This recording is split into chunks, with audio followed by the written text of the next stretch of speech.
I'm honoured to take my place as Prime Minister in this House and to take on responsibility at a vital time for our country. I am determined to deliver for everybody across our United Kingdom. I will work constructively with all members of this House to tackle the challenges we face. Mr. Speaker, this morning I had meetings with ministerial colleagues and others. In addition to my duties in this House, I shall have further such meetings later today.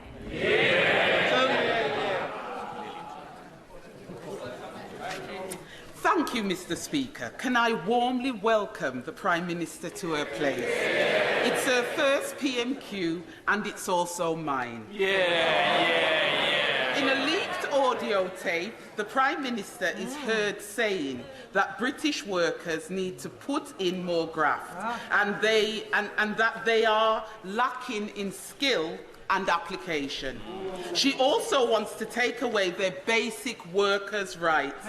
In my Erdington constituency, the latest figures from the Commons Library show that children over 7,000 households are living in child poverty, and that 68% of those households have working parents.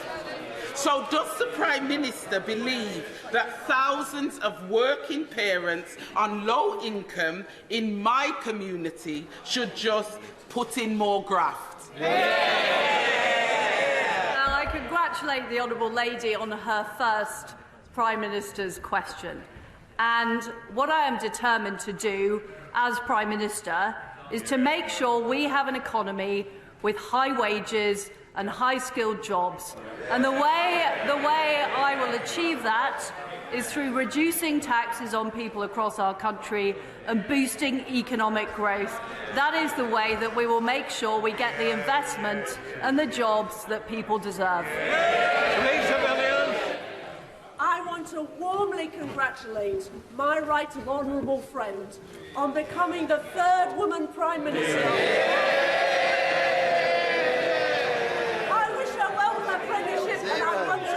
About pubs today.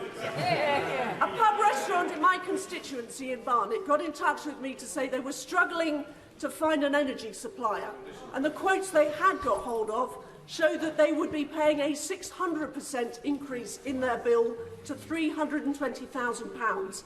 They can't survive that. Will she ensure her plan to tackle the energy price crisis helps businesses in the hospitality sector, which our communities value so much? Well, my right honourable friend is absolutely right. The hospitality industry is vital, and I will make sure in our energy plan that will help support businesses and people with the immediate price crisis, as well as making sure there are long-term supplies available, will help businesses as well as helping individual households. We now come to the Leader of the Opposition, Keir Starmer. Thank you, Mr. Speaker. Can I congratulate the Prime Minister on her appointment? When she said in her leadership campaign that she was against windfall taxes, did she mean it? Very good. Well, I thank the right honourable gentleman for his welcome. I hope that we will be able to work together, particularly on areas we agree on, and I know that we have had strong support from the opposition in opposing Vladimir Putin's appalling war in Ukraine, and I want us to continue to stand up to that appalling Russian aggression that has led to the energy crisis we face now. I am against a windfall tax. I believe it is the wrong thing to be putting companies off investing in the United Kingdom just when we need to be growing the economy. Mr. Speaker, thank you for that answer. I ask because the Treasury estimates are that the energy producers will make £170 billion in excess profits over the next 2 years. The Prime Minister knows she has no choice but to back an energy price freeze. But it won't be cheap, and the real choice, the political choice, is who is going to pay. is she really telling us that she's going to leave these vast excess profits on the table and make working people foot the bill for decades to come? Well, I understand that people across our country are struggling with the cost of living and they're struggling with their energy bills. And that is why I, as Prime Minister, will take immediate action to help people with the cost of their energy bills. And I will be making an announcement to this House on that tomorrow and giving people certainty to make sure that they are able to get through this winter and be able to have the energy supplies and be able to afford it. But we can't just deal with today's problem. We can't just put a sticking plaster on it. What we need to do is increase our energy supplies long term. And that is why we will open up more supply in the North Sea, which the honourable gentleman has opposed. That is why we will build more nuclear power stations, which the Labour Party didn't do when they were in office. And that is why we will get on with delivering the supply as well as helping people through the winter. Well, I look forward to tomorrow's statement, but the money's got to come from somewhere.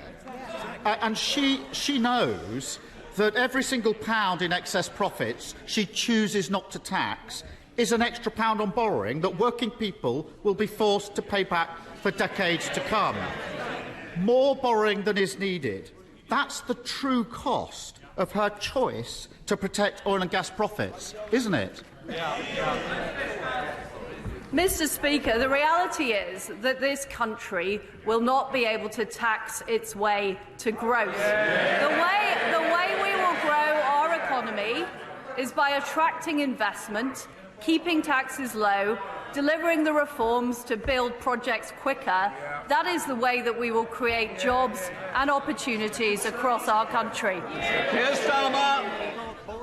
So, Mr. Speaker, her first act as Prime Minister is to borrow more than is needed because she won't touch excess oil and gas profits. On that topic, how much would her planned corporation tax cut hand out to companies? The right honourable gentleman is looking at this in the wrong way. The last time we cut corporation tax, we attracted more revenue into the exchequer because more companies wanted to base themselves in Britain, more companies wanted to invest in our country.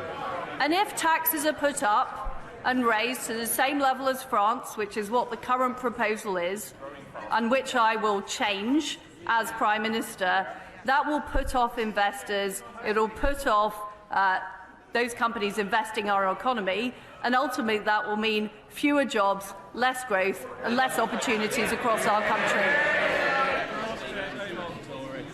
Mr. Speaker, it's extraordinary that not only is the Prime Minister refusing to extend the windfall tax, she's also choosing to hand the water companies polluting our beaches a tax cut.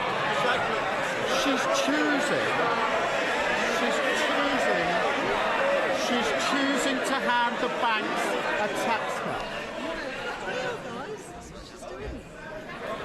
She's choosing to hand the banks a tax cut. Add it all together, and companies that are already doing well are getting a £17 billion tax cut, while working people pay for the cost of living crisis, stroke victims wait an hour for an ambulance, and criminals walk the streets with impunity. Families and public services need every penny they can get. How on earth does she think that now is the right time to protect Shell's profits and give Amazon a tax break? I'm on the side of people who work hard and do the right thing. That is why we will reverse the national insurance increase, and that is why we will keep corporation tax low. Because ultimately, we want investment right across our country. We want new jobs and new opportunities. And that is what I will deliver as Prime Minister. Keir Starmer. Mr. Speaker, the Prime Minister claims to be breaking orthodoxy But the reality is she's reheating George Osborne's failed corporation tax plans, protecting oil and gas profits and forcing working people to pay the bill. She's the fourth Tory Prime Minister in 6 years. The face at the top may change, but the story remains the same. There is nothing new about the Tory fantasy of trickle-down economics. Nothing new about this Tory Prime Minister who nodded through every single decision that got us into this mess and now says how terrible it is. And can't she see there's nothing new about a Tory Prime Minister who, when asked who pays, says it's you, the working people of Britain? Well, there's nothing new about a Labour leader who is calling for more tax rises.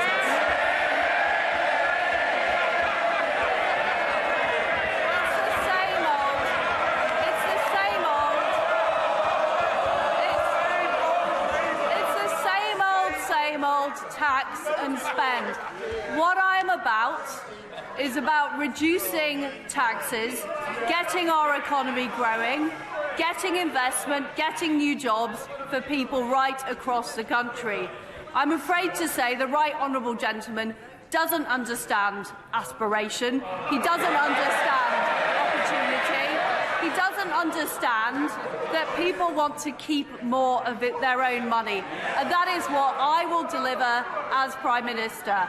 I will take immediate action to help people with their energy bills, but also secure our long-term energy supply. I will take immediate action to make sure we have lower taxes and we grow the economy. And that way, I will ensure we have a positive future for our country and we get Britain moving. Yeah.